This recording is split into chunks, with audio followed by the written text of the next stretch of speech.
Guys welcome back to channel. അപ്പോൾ അങ്ങനെ നമ്മൾ വീണ്ടും നമ്മളൊരു മൂവി റിവ്യൂ ആയിട്ട് വന്നിരിക്കുകയാണ് സുഹൃത്തുക്കളെ. നമ്മുടെ സൂര്യനായകനാകുന്ന റെട്രോ എന്ന് പറയുന്ന മൂവി നമ്മൾ അങ്ങനെ ഇന്ന് ഫസ്റ്റ് ഡേ ഫസ്റ്റ് ഷോ കണ്ടിട്ടുണ്ടായിരുന്നു. ബട്ട് പടം കണ്ടു കഴിഞ്ഞപ്പോൾ എന്തിനാണ് പടം ഫസ്റ്റ് ഡേ ഫസ്റ്റ് ഷോ കണ്ടത് എന്നുള്ള ഒരു രീതിക്കായിട്ടുണ്ടായത് ഗൈസ്. അത് ഞാൻ എന്താണെന്ന് പറയാം. സോ അപ്പോൾ പടം ഡയറക്റ്റ് ചെയ്തേക്കുന്നത് കാർത്തിക് സുബരാജ്, പുള്ളി തന്നെയാണ് പടം റൈറ്റ് ചെയ്തേക്കുന്നതും. സ്റ്റാറിങ് സൂര്യ, പിന്നെ പൂജ ഹെഡ്ജ്, പിന്നെ ജയറാം, പിന്നെ നമ്മുടെ ജോയ് ജോർജ്, ഇവരൊക്കെയാണ് ഒരു വൻ താരനിരയായിട്ട് വരുന്നത്.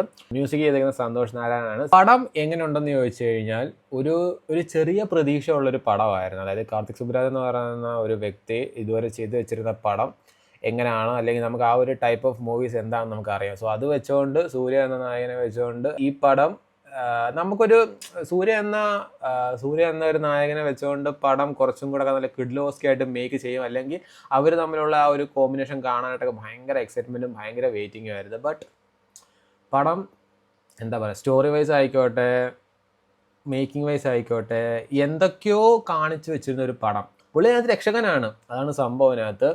പിന്നെ കുറച്ച് കാർത്തിക് സുബരാജിൻ്റെ ഓൾഡ് സ്റ്റൈൽ ഓഫ് മേക്കിംഗ്, അതായത് ഒരു ഗാങ്സ്റ്റർ, അങ്ങനത്തെ ഒരു ബാക്ക്ഗ്രൗണ്ട്, അങ്ങനത്തെ കുറേ കാര്യങ്ങൾ, ഇതൊക്കെ പറഞ്ഞിട്ടുള്ളൊരു പടമാണ്.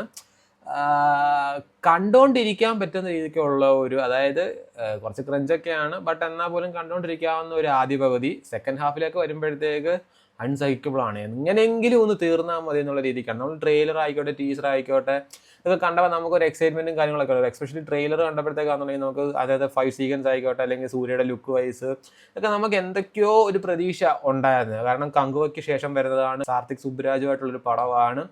സോ ഈ മൂവിക്ക് ഒരു ചെറിയൊരു ഹോപ്പ് ഉണ്ടായിരുന്നു. ജോയ് ജോർജ് ആയിക്കോട്ടെ, ജയറാമേട്ടൻ ഈ എന്താ പറയുക, ഈ മറ്റുള്ള ഭാഷകളിൽ പോയിട്ട് ഈ ചെയ്യുന്ന പരിപാടീസ് എത്രയും വേഗം നിർത്തുന്നതാണ് നല്ലത്. കാരണം പുള്ളിക്ക് ഇവിടെ, അല്ലെങ്കിൽ നമ്മുടെ മലയാള ഇൻഡസ്ട്രിയിൽ പുള്ളിക്കൊരു സ്റ്റാൻഡ് ഉണ്ട്, അല്ലെങ്കിൽ പുള്ളിക്കൊരു ഇമേജ് ഉണ്ട്.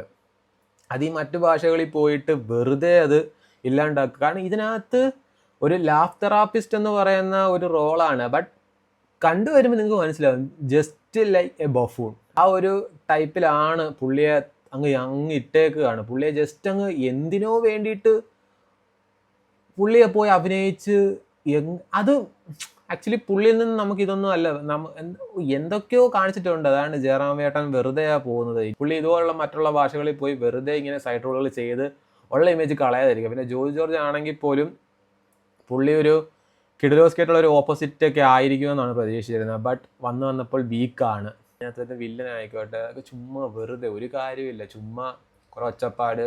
അത് തന്നെ കാര്യം. സൂര്യ ആണെങ്കിലും ഒരു സൈഡിലൂടെ കുറേ ഒച്ചപ്പാട്, കുറേ ബലംപിടുത്തം, ഇതൊക്കെ തന്നെ ഉള്ളു, അല്ലാണ്ട് വേറെ ഒന്നും തന്നെ ഇല്ല ഗൈസ്. ഫൈറ്റ് സീക്വൻസ് കണ്ടിരിക്കാൻ പറ്റുമെന്ന് ചോദിച്ചാൽ കണ്ടിരിക്കാം. ബട്ട് അത് ഭയങ്കരമായിട്ട് നമുക്കൊരു എക്സൈറ്റ്മെൻറ്റ് ഉണ്ടാക്കുന്ന രീതിയിൽ, അല്ലെങ്കിൽ എക്സൈറ്റ്മെൻറ്റ് തരുന്ന ഫൈറ്റ് സീക്വൻസും കാര്യങ്ങളൊന്നുമല്ല.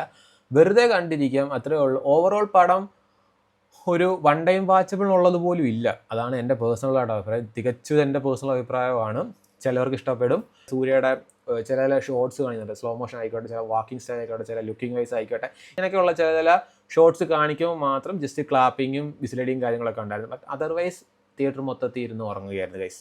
ഗൈസ്, നിങ്ങൾക്ക് താല്പര്യം ഉണ്ടെങ്കിൽ പോയി കാണാം, അല്ലാത്ത പക്ഷം OTT കാണാം. കാർത്തിക് സുബരാജ് ആയിക്കോട്ടെ, സൂര്യ ആയിക്കോട്ടെ, OTTയിൽ ഇറക്കേണ്ട പടങ്ങൾ ഇവർ തിയേറ്ററിൽ ഇറക്കും, തിയേറ്ററിൽ ഇറക്കേണ്ട പടങ്ങൾ OTTയിൽ ഇറക്കും. ആ മഹാൻ അല്ലെങ്കിൽ പോട്ടെ, സൂര്യ റിപ്പോർട്ടർ, ഇതൊക്കെ തിയേറ്ററിൽ ഇറങ്ങേണ്ട പടങ്ങളായിരുന്നു. ബട്ട് അതൊക്കെ OTTയിൽ ഇറക്കി, OTT ആവേണ്ട കുറേ പടങ്ങളൊക്കെ തിയേറ്ററിൽ ഇട്ട് കളിക്കുന്നു. സോ യാ ഗൈസ്, അപ്പോൾ അത്രേ ഉള്ളൂ. Tata, bye bye.